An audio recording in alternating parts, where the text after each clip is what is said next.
বের হয়ে যাচ্ছেন। কাশিমপুর কাশিমপুর কারাগার থেকে জামিনে কাশিমপুর কারাগার থেকে জামিনে মুক্তি পাচ্ছেন এই মুহূর্তে ঢাকার আলোচিত চিত্রনায়িকা নুসরাত ফারিয়া। এবং আমরা দেখছি এখানে গণমাধ্যম কর্মীরা কিন্তু অপেক্ষারত রয়েছেন। তবে নুসরাত ফারিয়ার যে গাড়িটিতে রয়েছেন সেই গাড়িটির ভেতরে থেকে কিন্তু কাউকে দেখা যাচ্ছে না, অর্থাৎ গাড়িটিও কিন্তু এখান থেকে দ্রুত গতিতে বের করে নিয়ে যাওয়ার যে একটি চেষ্টা, সেটা কিন্তু আমরা দেখতে পাচ্ছি। গণমাধ্যম কর্মীরা কিন্তু এখানে অপেক্ষারত ছিলেন সকাল থেকেই, জামিন আদেশের পর থেকেই। তবে এখন পর্যন্ত এখানে আমরা যেটি এখন পর্যন্ত আমরা পুরোপুরি নিশ্চিত নয়, কারণ যে গাড়িটি দিয়ে বের হচ্ছেন এই গাড়ির সামনেই নুসরাত ফারিয়ার যিনি পিআরও, অর্থাৎ যিনি ওনার পার্সোনাল রিলেশন অফিসার ছিলেন, সেই কর্মকর্তা কিন্তু উনি এই গাড়িটির সামনে অপেক্ষা বসে আছেন। তবে এই গাড়ির ভেতরে কি নুসরাত ফারিয়া রয়েছে কিনা সেটি কিন্তু এখন পর্যন্ত আমরা নিশ্চিত করে বলতে পারছি না। তবে যেহেতু এই গাড়ির ভেতরে নুসরাত ফারিয়ার বোনও রয়েছে, এবং তবে বলা যাচ্ছে যে এইমাত্র এই গাড়িটিতে করেই নুসরাত ফারিয়াকে আসলে নিয়ে যাওয়া হচ্ছে। আহ, এবং এমনটি কিন্তু আমরা জানতে পেরেছি। তবে আসলে এখানে আমরা সকাল থেকে অপেক্ষারত ছিলাম। এখন পর্যন্ত আমরা নিশ্চিত নই যে এই গাড়িটিতে করে নুসরাত ফারিয়াকে নিয়ে যাওয়া হয়েছে কিনা। তবে আমরা সকাল থেকে কিন্তু যখন নুসরাত ফারিয়ার যে জামিনের আদেশ আসে তখন ঢাকার সিএমএম আদালত থেকে তার জামিন মঞ্জুর করা হয়। এরপর থেকে আমরা কারাগারের সামনে অপেক্ষারত রয়েছি এবং গণমাধ্যম কর্মীরা কিন্তু অপেক্ষারত রয়েছেন। এর আগে আমরা দেখেছি যে এখানে নুসরাত ফারিয়ার যারা স্বজন রয়েছে তারা একে একে কিন্তু এই কারা ফটকের সামনে এসে উপস্থিত হয়েছিল, এবং আমরা তার একজন স্বজন, তার যে বোন, তার সাথে আমরা কথা বলেছিলাম এবং তিনি তখন আমাদেরকে জানিয়েছেন যে এই যেহেতু ন্যায় বিচার পেয়েছেন কিনা এমন একটি প্রশ্নের জবাবে আসলে তিনি বলেছেন যে আদালত এবং ন্যায় বিচার সম্পর্কে তিনি কোনো মন্তব্য করতে চাননি। তবে তিনি এও বলেছেন যে একটি হত্যা চেষ্টার মামলা যেহেতু হয়েছে নুসরাত ফারিয়ার নামে এবং সে সময় তিনি দেশের বাইরে ছিলেন, যে কারণে তিনি প্রশ্ন রেখেছেন গণমাধ্যম কর্মীদের কাছে যে আসলে কি নুসরাত ফারিয়া সেই হত্যা চেষ্টার মামলায় অভিযুক্ত হতে পারেন কিনা, কিংবা সেই নুসরাত ফারিয়া এই হত্যাকাণ্ডের সাথে কোনোভাবে সম্পৃক্ত কিনা, এমনটি কিন্তু তিনি প্রশ্ন রেখেছেন। এবং আমরা একটু নিশ্চিত হওয়ার চেষ্টা করব যে আসলে নুসরাত ফারিয়া এখান থেকে জামিনে কিছুক্ষণ আগে মুক্তি পেয়েছেন কিনা, আমরা সেটি নিশ্চিত হওয়ার চেষ্টা করছি। এই মুহূর্তে কারা ফটকের সামনে কিন্তু কারারক্ষীরা অবস্থান নিয়েছেন, এবং এই নুসরাত ফারিয়ার জামিনকে কেন্দ্র করে আমরা দেখেছিলাম সকাল থেকেই কারা ফটকের সামনে আইন শৃঙ্খলা বাহিনীর বিপুল সংখ্যক সদস্য মোতায়েন করা হয়েছে, এবং কারাগারের বাহিরে আমরা গণমাধ্যম কর্মীদের অবস্থান দেখতে পেয়েছি। আমরা একটু জানার চেষ্টা করছি আসলে বের হয়েছে কিনা। ভাই, উনি কি বের হয়েছে?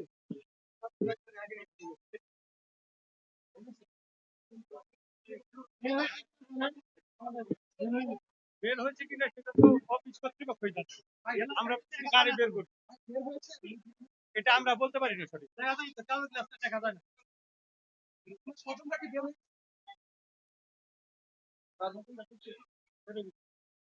হয়েছে? আমরা এখানে যারা কারা ফটকের সামনে যারা কারারক্ষী রয়েছেন তাদের সাথে কথা বলছিলাম যে, তবে কারাগারের পক্ষ থেকে আসলে ঊর্ধ্বতন কোনো কর্মকর্তা কারা ফটকে নেই, যে কারণে আমরা এখন পর্যন্ত পুরোপুরি নিশ্চিত নই। তবে ধারণা করা হচ্ছে যেহেতু ৩ টি গাড়ি একের পর এক বের হয়ে গেছেন, এবং সেই গাড়ির মধ্যে আ সেই ৩ টি গাড়ির যেকোনো একটি গাড়িতে করে নুসরাত ফারিয়াকে এই কারাগার থেকে নিয়ে যাওয়া হয়েছে।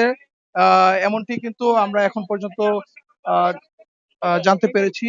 আ তবে নুসরাত ফারিয়া যে এই গাড়িটিতে করে গিয়েছেন সেই গাড়িটির আ সম্ভবত ঢাকা মেট্রো গ ২৩-০২-০৫ এই নম্বরের যে গাড়িটি রয়েছে, গাড়িটি যেহেতু কালো গ্লাস দ্বারা আবৃত করা ছিল, যে কারণে আ আ কা তেমন একটা বাইরে থেকে গণমাধ্যম কর্মীরা তার বের হয়ে যাওয়ার যে চিত্র সেটি কিন্তু আ দেখতে পায়নি। তবে ধারণা করা হচ্ছে যেহেতু তার স্বজনরা এখানে সবাই এসে উপস্থিত হয়েছেন এবং জামিনের যে জামিননামা সেটিও আগেই এই কারাগারের সামনে এসে কারাগারে পাঠানো হয়েছিল ইমেইলের মাধ্যমে।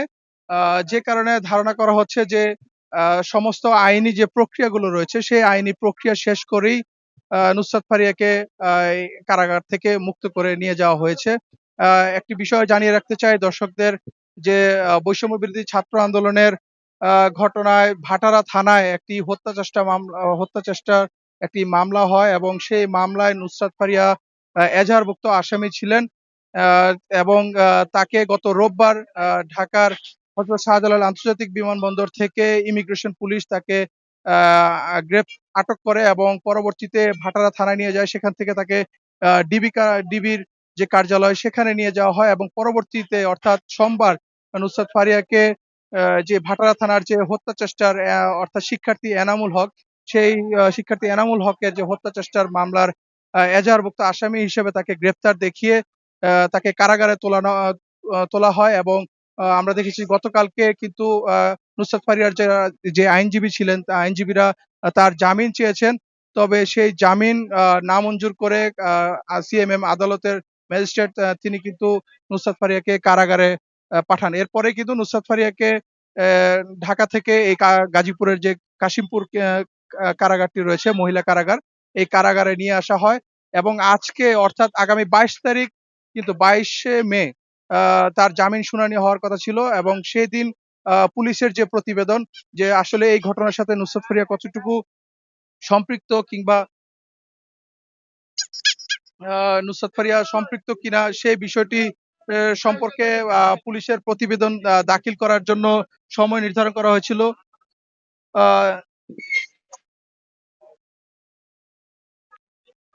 তো আ সেই জামিন শুনানি হওয়ার কথা ছিল ২২ মে অর্থাৎ বৃহস্পতিবার। তবে তার আগে অর্থাৎ আজকেই পুলিশের সরকারের উচ্চ মহল থেকে কিন্তু আমরা দেখেছি যে আ আ এই বিষয়টিকে নুসরাত ফারিয়ার গ্রেপ্তারের বিষয়টিকে আ মা তাকে গুরুত্ব সহকারে দেখা হয়। যার কারণে আজকে জামিন শুনানি হয় এবং আ সেখানে পুলিশের পক্ষ থেকে একটি প্রতিবেদন দেওয়া হয়েছে এবং যে প্রতিবেদনে বলা হয়েছে যে ঘটনার সময় নুসরাত ফারিয়া তিনি আ এই হত্যাকাণ্ডের সাথে সরাসরি সম্পৃক্ত চ ছিলেন এরকম এমন কোনো আ তথ্য আসলে আ জানাতে পারেনি তারা পুলিশের পক্ষ থেকে। তবে পুলিশ এ প্রতিবেদনে বলেছে যে ঘটনার সময় নুসরাত ফারিয়া তিনি দেশের বাহিরে অবস্থান করছিলেন।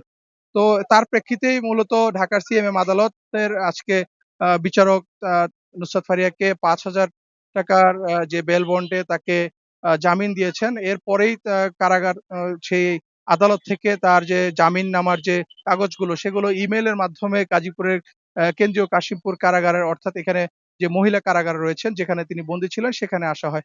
এরপরে আমরা গণমাধ্যম কর্মীরা আ এখানে ঘটনাস্থলে আসি এবং অপেক্ষারত ছিলাম। এবং দীর্ঘক্ষণ আমরা অপেক্ষা করছিলাম যে হয়তো কারাগার থেকে মুক্ত হয়ে জামিনে মুক্ত হয়ে নুসরাত ফারিয়া তিনি গণমাধ্যম কর্মীদের সাথে কথা বলবেন কিংবা তার পরিবারের পক্ষ থেকে কেউ কথা বলবেন। এমনটি আমরা আ আ ভেবেছিলাম এবং আমরা দেখেছিলাম যে নুসরাত ফারিয়ার আ অ্যা একজন স্বজন নুসরাত ফারিয়ার যিনি চাচাতো বোন পরিচয় দিয়েছেন শিলা নামে এবং তিনি এখানে ১ম এ এসে গাড়ি থেকে নেমে আ লামিয়া নামে দুঃখিত। তো লামিয়া নামে একজন তিনি কারাগারের ভেতরে ১ম এ প্রবেশ করেন। এরপরে নুসরাত ফারিয়ার যিনি ব্যক্তিগত সহকারী অর্থাৎ তিনিও কিন্তু কারাগারের সামনে আসেন। এছাড়াও অন্যান্য স্বজনরা আসেন। তো একই সঙ্গে কিছুক্ষণ আগে অর্থাৎ এখন থেকে ১০ মিনিট আগেই ৩ টি গাড়ি একে, একে কারাগারের ভেতর থেকে বের হয়ে যায় এবং সে গাড়িগুলো কোনটাই আসলে কারাগারের সামনে দাঁড়ায়নি। বলা যায় যে অনেকটা যে খুব দ্রুত গতিতেই কারাগার থেকে গাড়িগুলো বের হয়ে গেছে এবং আমরা এখন পর্যন্ত আ যেটি জানতে পেরেছি যে কারাগার থেকে আ ৩টা ২৮ মিনিটে কিছু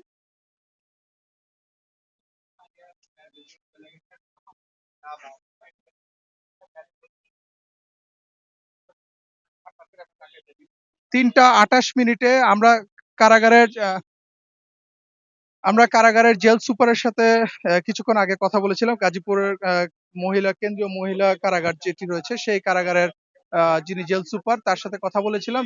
তিনি আ জানিয়েছেন গণমাধ্যম কর্মীদেরকে ৩টা ২৮ মিনিটে আ নুসরাত ফারিয়ার মা তিনি কারাগারের ভেতরে যান এবং সেখানে তার মায়ের হাতে নুসরাত ফারিয়াকে বুঝিয়ে দেওয়া হয় এবং পরবর্তীতে যাদের যে ৩ টি গাড়ি ছিল সেই ৩ টি গাড়িতে করে যেকোনো একটি গাড়িতে করেই নুসরাত ফারিয়াকে গাজীপুরের কেন্দ্রীয় কাশিমপুর কারাগার থেকে তাকে জামিনে মুক্ত করে নিয়ে যাওয়া হয়েছে।